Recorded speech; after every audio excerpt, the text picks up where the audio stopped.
This is The Guardian.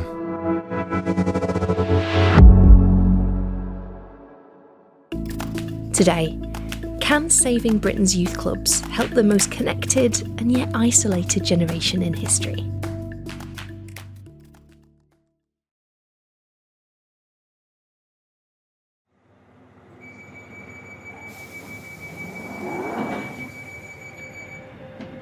I was sat on the tube on the Northern Line going south, and I noticed a group get on, a man and 3 young people. This is Emma Warren, a journalist and cultural historian from London. And there's something happening here that I can't quite recognise, but that I know. So they're not from school, don't look like it's a family group. She sat quietly watching the group, trying to figure out who was who, particularly the adult. When someone started raising something about money, which can be a very contested issue, he was just like, oh, tell me, what do you think? Oh, what do you think? Bringing people in, dropping them out. I was watching someone extremely skillful. Suddenly she realised who this man was. Oh, this is a youth worker. And he was turning the end of the tube carriage into a youth club. Emma knows a youth worker when she sees one, because she used to do that kind of work too, when she ran a magazine with young people in Brixton in South London. Now she's written a book celebrating the youth club, an institution that looked to be heading for extinction during the Tory austerity years. Now the government wants to bring them back to help an anxious generation who retreated into their bedrooms after a decade of neglect. But is it too late? From The Guardian, I'm Helen Pidd. Today in Focus. From ping pong palaces to cultural powerhouses. Why youth clubs matter.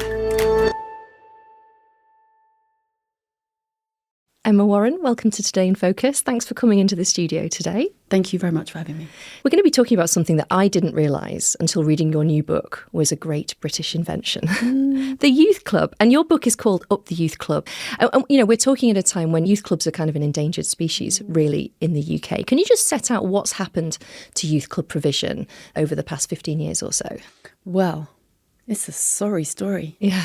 That we had a national resource like this, a network of really easily accessible, open access youth clubs, in which incredible things happened. Very simple things like a young person having a chance just to be somewhere that's not school or home, which in some cases is really essential.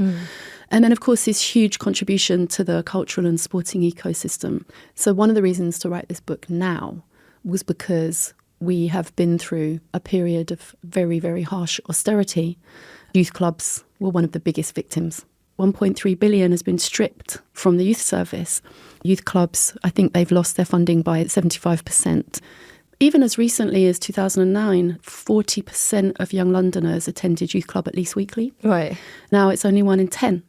And 4,500 youth workers have lost their work. I think that gives you a sense not only of the depth of the losses, but also how much more the young people paid the price for austerity than other sectors of the community. You said that you worked as an informal youth worker. Tell me a little bit about that. I think it was connected to a magazine, wasn't it, in South London? That's right. So between the early 2000s and about 2013, I worked in various roles on an entity called Live magazine, which actually had a relationship with The Guardian. Yeah, I remember actually. Journalists could go and mentor young people there. That's right. So some Guardian journalists would come down to Live. Sometimes we came to the morning briefing once.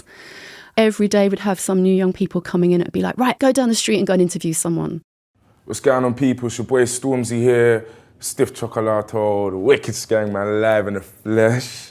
And right now you're watching Live Mag UK. Some people came because they wanted to do journalism. Some people came because they've been referred by, say, a social care team of some kind. And some people just wandered in. And it was broadly, I'd say, a warm and welcoming space where people who are broadly in the second decade of life can come and do the things they're interested in or find out what they're interested in, where there are adults around who will make that possible. And we gave lots of people their first coverage as well. We gave Kay Tempest a cover way back when. Oh, really? Jamal Edwards, who, when he started SBTV, I remember him coming into the office and being like, oh, I've never been on a cover before.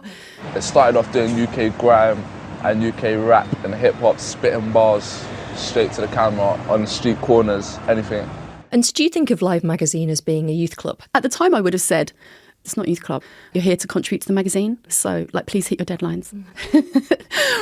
So there was almost like a kind of, not exactly a pretense, but it was. Yeah. And can you explain why youth services and youth clubs were such an easy target for councils when it came to austerity, when their budgets were being cut by central government? It's because you have a statutory responsibility to provide something out of school, but no statutory responsibility to pay for it. Right. And also at that point, young people weren't voters. Yeah.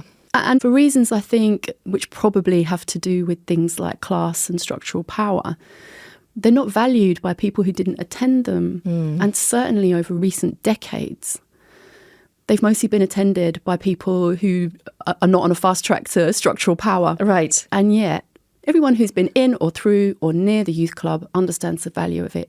But maybe not if, like David Cameron, who presided over austerity, who went to Eton, George Osborne went to St Paul's, one of the most exclusive private schools in the country. Maybe they didn't go to youth clubs. They didn't need to because their schools were so rich. We are not doing this because we want to. There is no ideological zeal in doing this. We are doing this because we have to. All the things that you might want to do out of school, put on a play some sport, make some music, that probably would have been available. And the thing about the youth club is often it's seen by those with structural power as a solution to something, often youth violence or crime or antisocial behaviour. But actually it's reasonable for young people to have access to something that's fun. Just the ability to, hang out with your mates and have a good time. All of those children that are from teenagers or tweens can come to this place and enjoy and have fun. And when I look back at the histories, it's like for 150 years, people have been doing the same thing.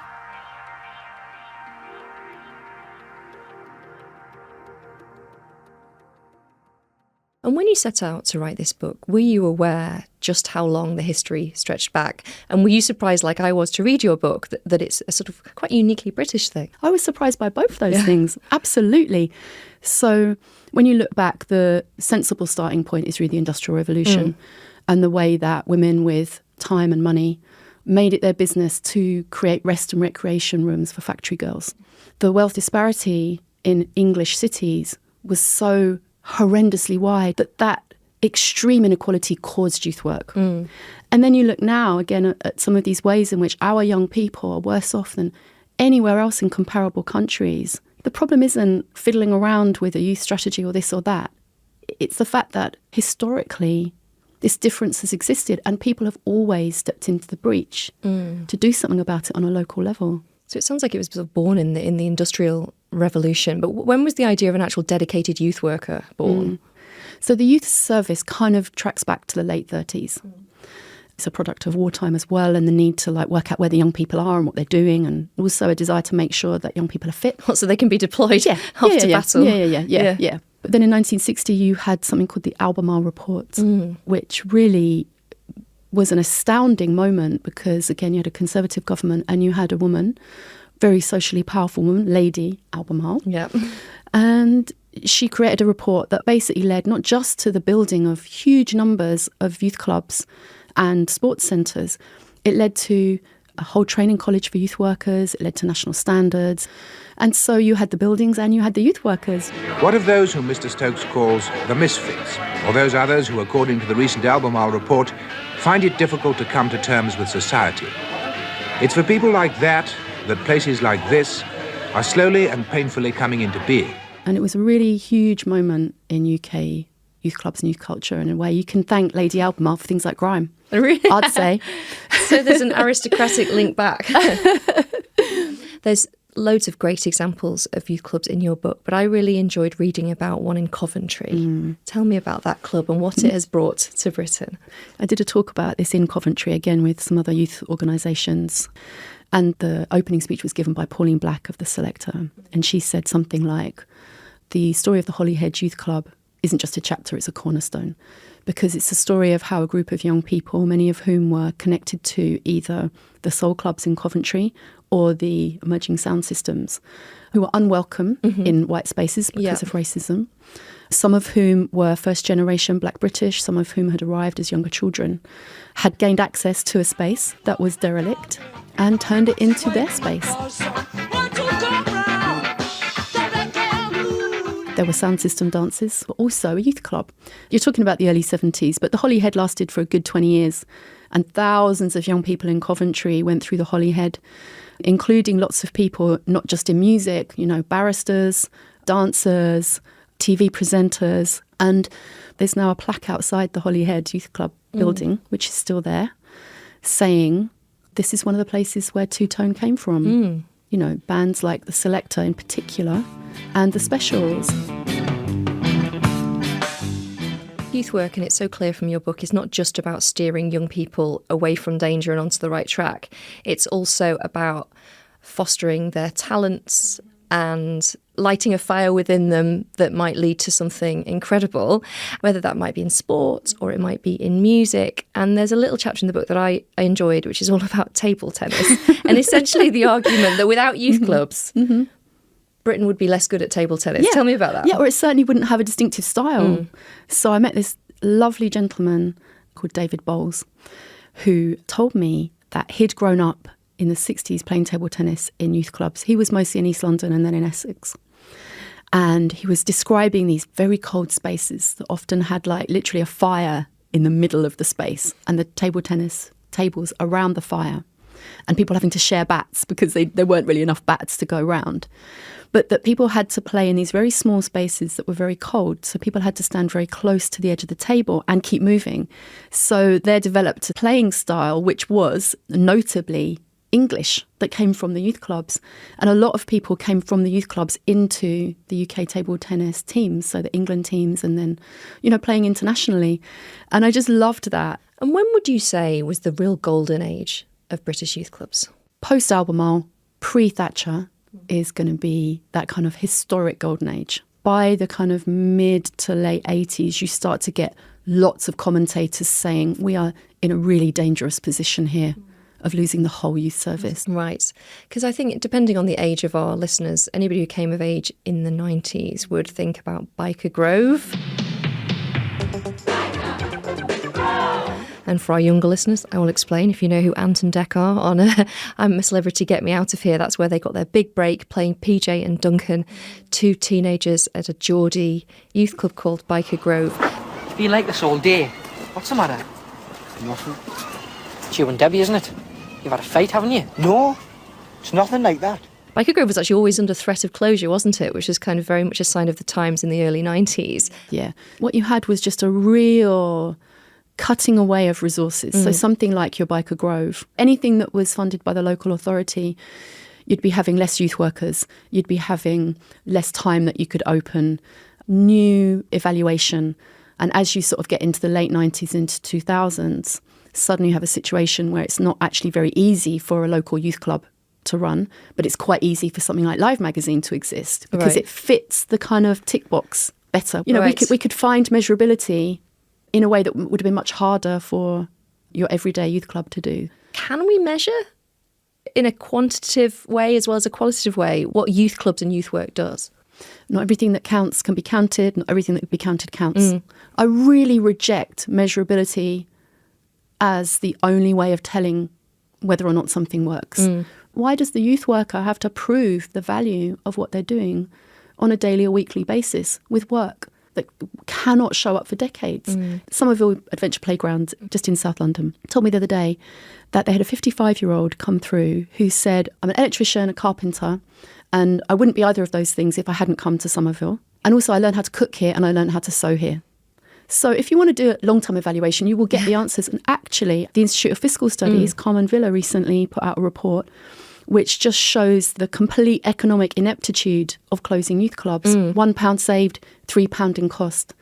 What I thought was so interesting about her research is that she showed for young people who lived by youth clubs that had shut, they had worse GCSE results, they were more likely to commit crimes, they spent more time on their phones, and those effects were not mitigated by being near parks, libraries or sports centres. It's literally just the youth club. It doesn't have to be like the olden days, but it does need to be accessible, physical places where young people can gather with adults who know what they're doing.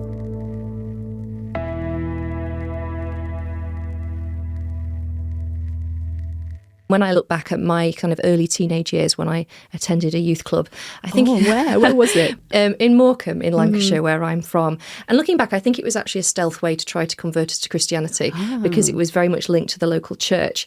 I mostly liked going because I got some pocket money and I could go to the tuck shop, I could buy sweets, I could play pool. Oh, that's exactly it, isn't it? Yeah. And I sort of just took it for granted. I wasn't really thinking about any youth work being done.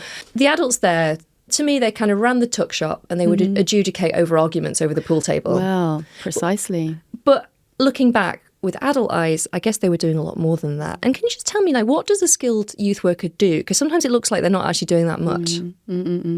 Imagine the care it takes to survey a room and understand the dynamics, to notice who's not looking quite right, who might want a little chat, notice who's actually pushing it a bit and starting to cause problems and why, and who's hungry.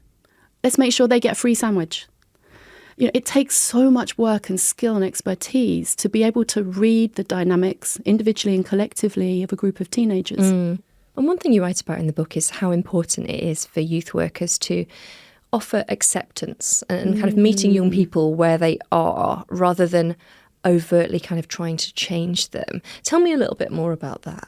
I think probably the phrase that comes to mind is automatic positive regard, which would be a familiar phrase to anyone who's involved in like family support work or social work. Your basic assumption is you're all right. If a young person were to arrive at a youth project, as happened at Live magazine more than once, knocking on the door and saying, I've come straight from prison, but I want to get involved. Automatic positive regard would be to say, oh, cool, come on in. What's your name? Do you want a cup of tea? There's a desk over there. Oh, have you met so-and-so? I'll just come and get some details off you in a minute. And what are you interested in? I'm trusting them. I'm giving the benefit of the doubt. And I'm treating them like a person. I'm not treating them like a risk. I'm not asking them about their name, age, ethnicity, sexuality, gender. I'm not asking them to declare themselves. I'm not judging them. I'm just saying, oh, cool, come on in. And that's so powerful, particularly when so many young people are greeted in the world with so much judgment. You know, the assumption that groups of young people are engaging in antisocial behaviour. Yeah. I think the most antisocial thing you can do is complain about young people because they're socialising and you're trying to squash it. Why would you do that?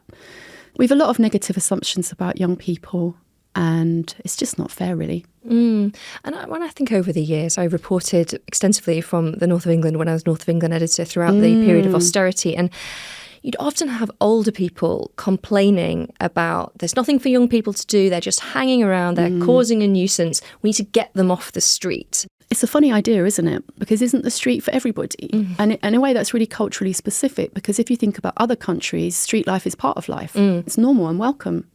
You have a lot of people who feel like the street should be quiet. Let's just say, I disagree. Why should public spaces be devoid of public? Do you think, if you listen to a lot of parents nowadays, or I think about my stepdaughter, she's 16 now, but a couple of years ago when she would be the right age really to go to a youth club was also the time when she got a smartphone and it was very hard actually to tear her away from it. Do you think that young people now do want to put their phones down and go to a physical space? Well, first of all, I'd say anyone who's been on a bus or a train recently will know that young people are not alone in this. Everybody is on their phone all the time. And again, we are culturally anomalous in that in the UK. 15-year-olds in this country use their phones more than in other countries. So it's not just phones, it's something about here. And maybe that's because we don't have the physical space where people can go. But I think my experience down at Woolwich Creative Club, it's 9 to sort of 14, 15-year-olds.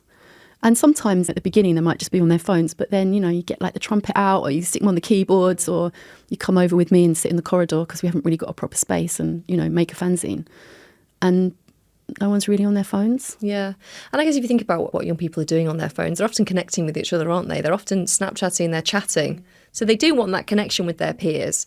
But there are all kinds of hazards for young people nowadays, particularly online, and the sort of lure of people offering easy solutions, whether it's people like Andrew Tate, for example, and also things like county lines drug dealing that has been a sort of sad modern phenomenon of recent years. It's a dangerous world where kids as young as 12, boys and girls, are sent hundreds of miles away from home to sell drugs in coastal resorts and leafy towns like Winchester.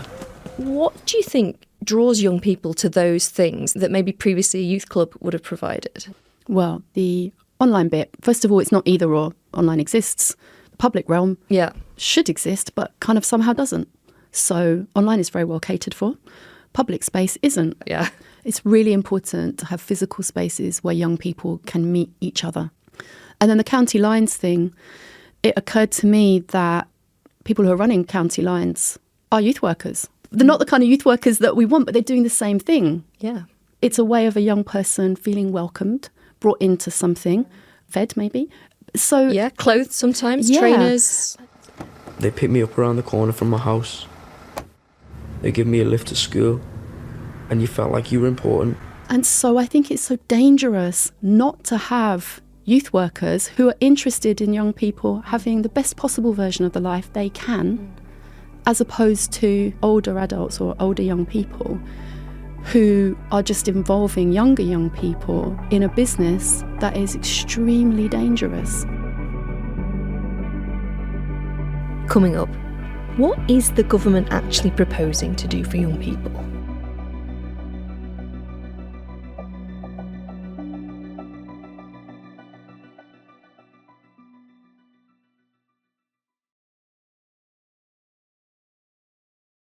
In December, it didn't get very much fanfare, but the government released their first national youth strategy in 20 years. I was shocked that there hadn't been one for 20 years.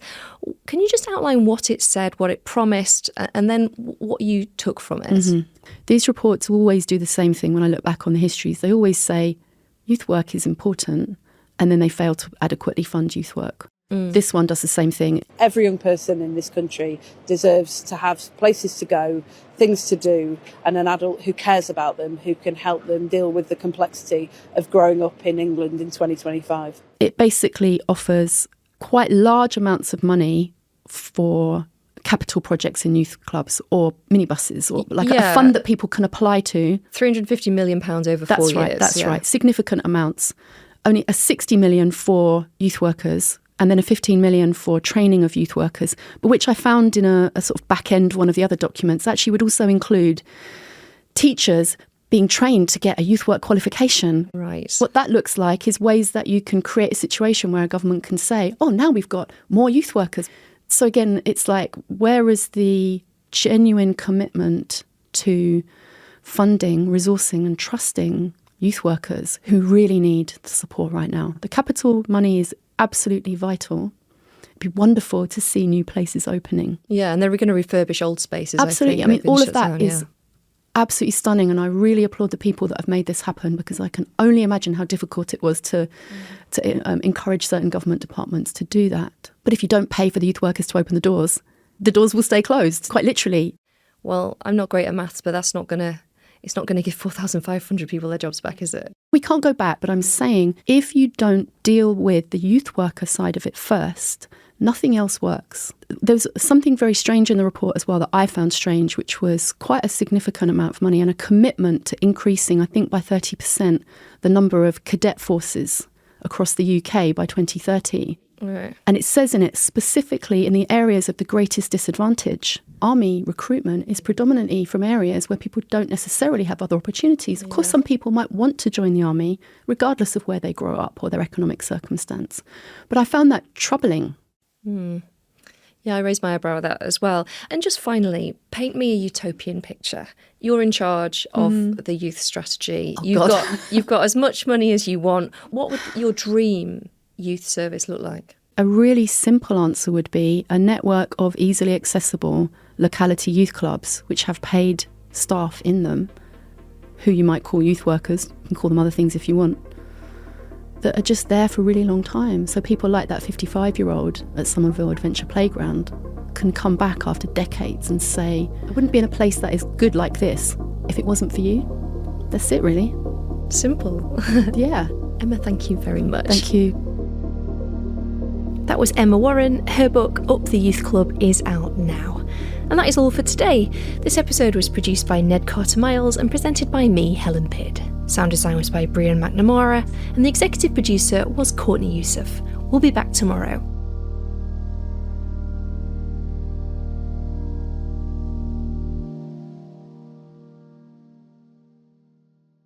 This is The Guardian.